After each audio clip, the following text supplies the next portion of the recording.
Olá, alunos da Escola Antônio Custódio. Aqui nós estamos com mais um vídeo aula sobre Revolução Francesa destinada aos alunos do 8º ano, que é Franci Lúcia. Nós iremos analisar este importante acontecimento do século XVIII, que vai durar 10 anos, de 1789 a 1799. É um período tão importante que vai demarcar a mudança do estado da Idade Moderna para a Idade Contemporânea. Nós estamos pensando aqui numa França que ainda estava organizada na sociedade de antigo regime, onde o feudalismo era a sua principal marca na sociedade.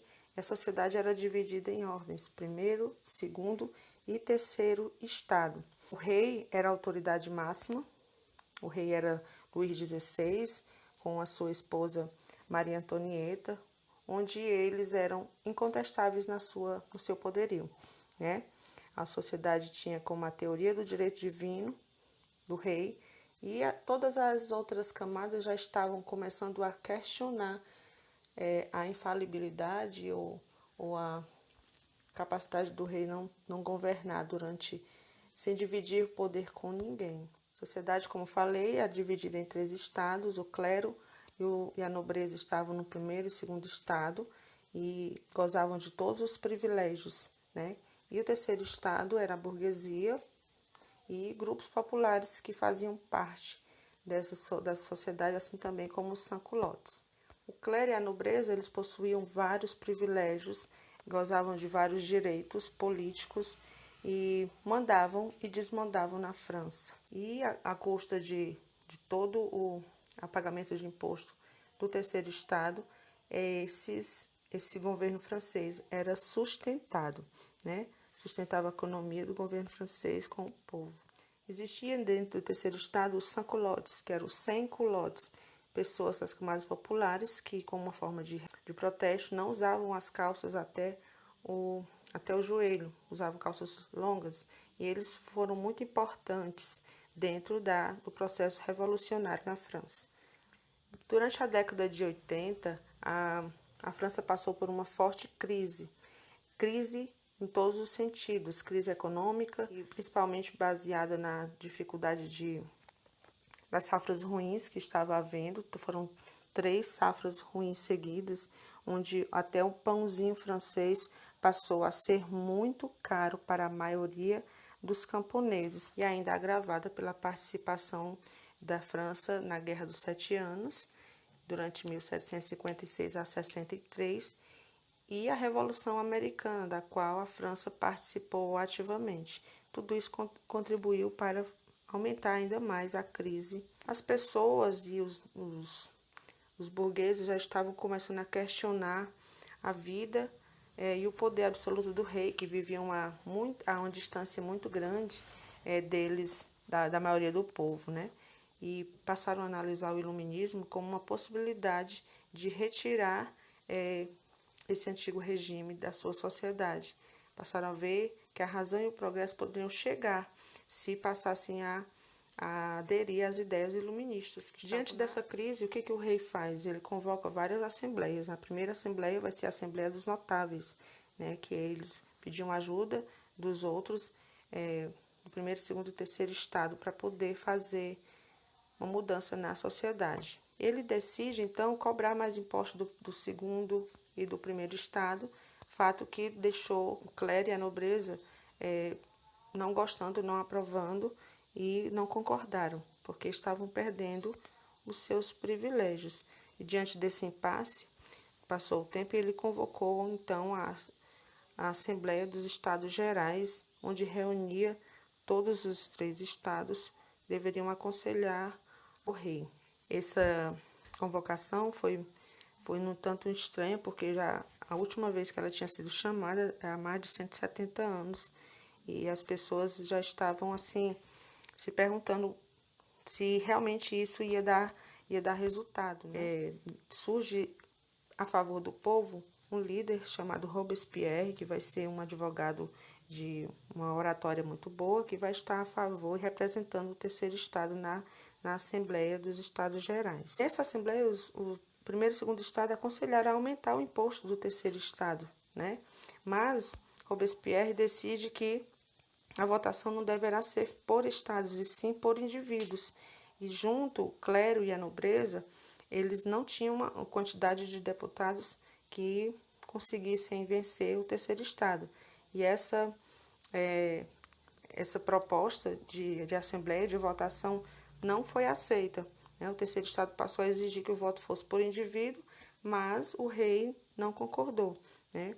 Ele pede que seja por estado, como era sempre, porque assim favorecia com que o primeiro e o segundo estado continuassem vencendo nas suas eleições. O rei não concorda com a votação por indivíduo e resolve dissolver aquela assembleia e a finalizá-la, né? Luís XVI fez o que a maioria gostou. Isso deixou o terceiro estado indignado com a situação, né? Onde o terceiro estado se autoproclama na Assembleia Nacional Constituinte. Principais grupos políticos: jacobinos e girondinos. Jacobinos fazia parte da pequena e média burguesia, eram grupos que queriam medidas mais radicais, e os girondinos faziam parte da alta burguesia, que eram medidas mais moderadas.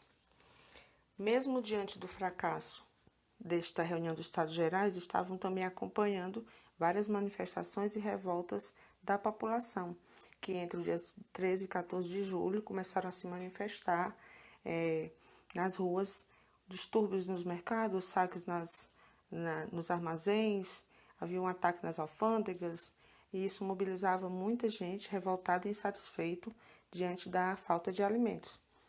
Mas o ápice dessas revoltas ocorreu no dia 14 de julho, né, quando os parisienses, tomaram a Bastilha, que era uma prisão arsenal militar, o maior símbolo do absolutismo francês. E diante de todas essas manifestações, devido a esses acontecimentos e as revoltas que aconteceram, os deputados cederam às pressões deste povo, aprovando em 26 de agosto de 1789, a Declaração dos Direitos do Homem e do Cidadão.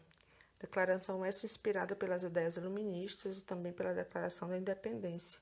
Nesta declaração, o que estava mais sendo colocado era pregando a liberdade, a igualdade, e onde todos passaram a ser considerados cidadãos. Mas mesmo diante desta modificação, os deputados mantiveram ainda a escravidão nas colônias francesas, como é o caso do Haiti.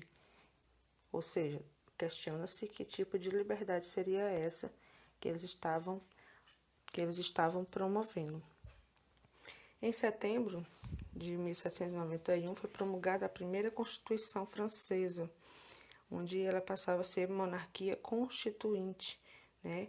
E aí o poder já foi estabelecido em três: executivo, legislativo e judiciário, e estabelecido o voto censitário. Diante de todas as manifestações, muitos dos que se viam ameaçados por essas manifestações começaram a fugir, a se refugiar da França, e tentavam recuperar privilégios indo para outros países e fugindo, né? Eles eram conhecidos como os emigrados. Também o rei tenta fugir no dia 20 de junho, tentando fugir para ver se consegue alianças com outros povos que estavam contrários a essa revolução, mas ele foi reconhecido antes de passar a fronteira, e também agora recuperado, vai ser acusado de traição pelo seu próprio povo. E aí vai ser levado para o Palácio das Tulherias, onde ele vai ficar preso. Em 27 de agosto de 1791 é assinado um acordo entre a Áustria e a Prússia, que é a Declaração de Prinstein.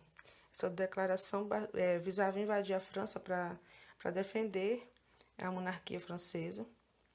Invadindo a França, eles vão retomar o poder que antes era do governo absolutista do rei.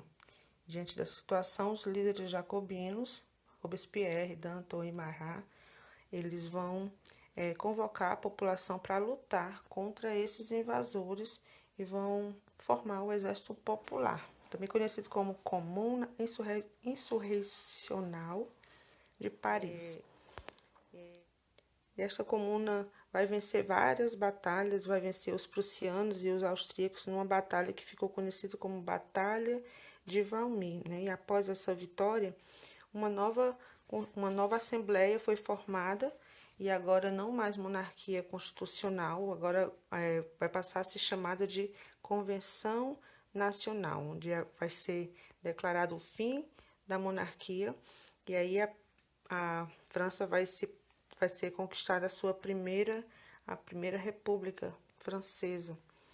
E isso vai ser à custa de muito sangue francês. Dessa reunião da convenção formaram-se 3 blocos. Nós temos aí a Montanha, formado pelos jacobinos, estavam mais à esquerda, era uma ala mais radical. A Gironda, né, formado pelos girondinos, que estavam sentados no parlamento à direita, contra essa radicalização.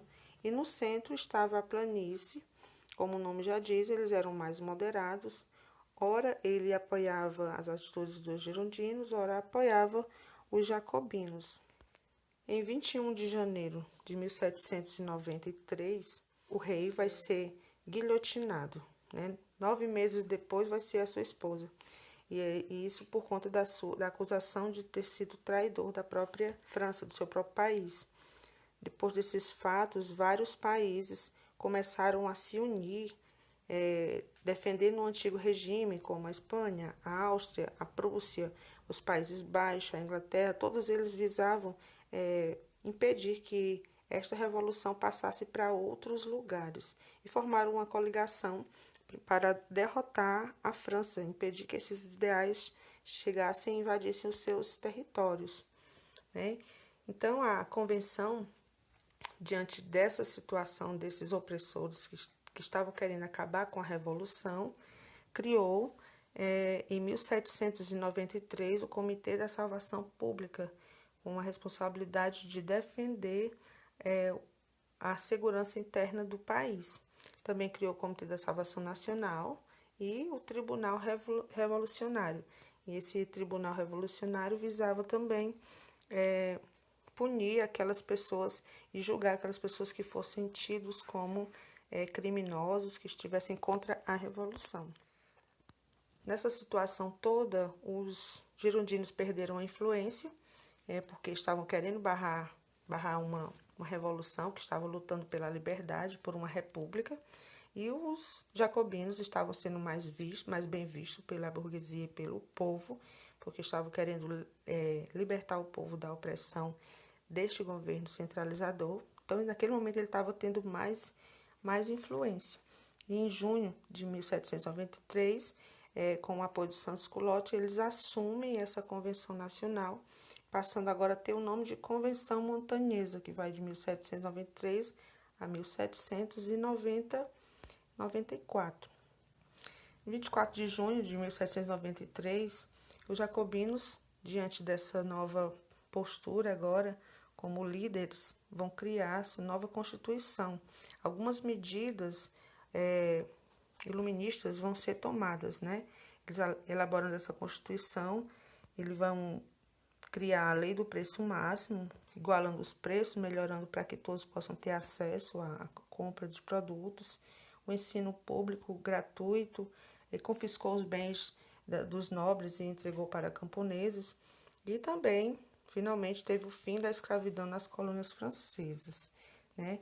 Isso caracterizando ideias iluministas de liberdade e igualdade para todos. Diante de todas essas manifestações que, por um lado, foi bom para o povo, também ele vai instalar um governo completamente ditatorial, né? O líder dos líderes jacobinos, Robespierre, promoveu um verdadeiro massacre, onde cabeças rolariam com a invenção da guilhotina. E aí, com a guilhotina, todos seriam iguais perante a lei, teriam a mesma punição, né? Período que ficou conhecido como o Grande Terror. E diante de tantas execuções, a maioria das pessoas começaram a questionar e a ficar aterrorizados por conta do rumo que a Revolução estava indo. Então, a popularidade dos jacobinos já não existia mais, as pessoas começaram a a querer tirá-los do poder. Então, girondinos e planistas se juntaram, se uniram contra os jacobinos e retomaram o poder. No dia 27 de julho de 1794, eles retomam o poder e Robespierre agora vai ser a vítima da guilhotina, acabando aí com o principal líder do movimento jacobino. E esse período ficou chamado de Reação Termidoriana, justamente por ter ocorrido em julho, que era um mês chamado de, no calendário revolucionário, como o mês termidor. Agora, girondinos liderando a convenção, em 1795, eles vão convocar uma nova Constituição, ficou conhecida como Constituição do ano 3, e eles vão restabelecer várias medidas que antes tinham sido tiradas pelos jacobinos, onde há o retorno da alta burguesia no poder, o voto censitário agora vai ser restabelecido, e a escravidão nas colônias foram retomadas, né? Colônias que tinham ganhado a liberdade agora vão voltar a ser colônias escravas. E as revoltas populares vão começar também a ser violentamente reprimidas. Então, esse governo,